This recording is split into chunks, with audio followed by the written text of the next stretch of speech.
In this guide, I'm going to show you how to download and install Fortnite on an Android phone. This is Aiden from JustBoz, and before we get into this guide, make sure to like the video and subscribe to the channel with all notifications on. It really does help with the channel and it lets us know that you want more content like this, so we greatly appreciate it. If at any point throughout this guide you did have any questions, just ask them down in the comment section below and we can help you out further. I'm going to be doing my best to reply to every single comment down there.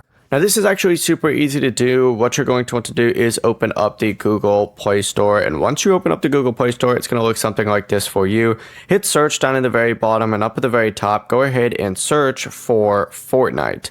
Once you search for Fortnite, you can scroll down on here and you'll see it on here. Instead of even downloading the Epic Games app, you can actually download Fortnite Battle Royale directly on here. So go ahead and select this and download it. And once, of course, you go ahead and get it, you're all set. Now, you can also get the Epic Games Store, and then you can play it on the Epic Games Store as well. It's completely up to you. Whenever a new update is released, you just gotta return to the Fortnite page in the Google Play Store and update it. Before you do leave, make sure to like the video and subscribe to the channel with all notifications on. It really does help with the channel and it lets us know that you want more content like this. We'd greatly appreciate it. And if at any point throughout this guide you did have any questions, just ask them down in the comment section below and we can help you out further. I'm going to be doing my best to reply to every single comment down there. Peace.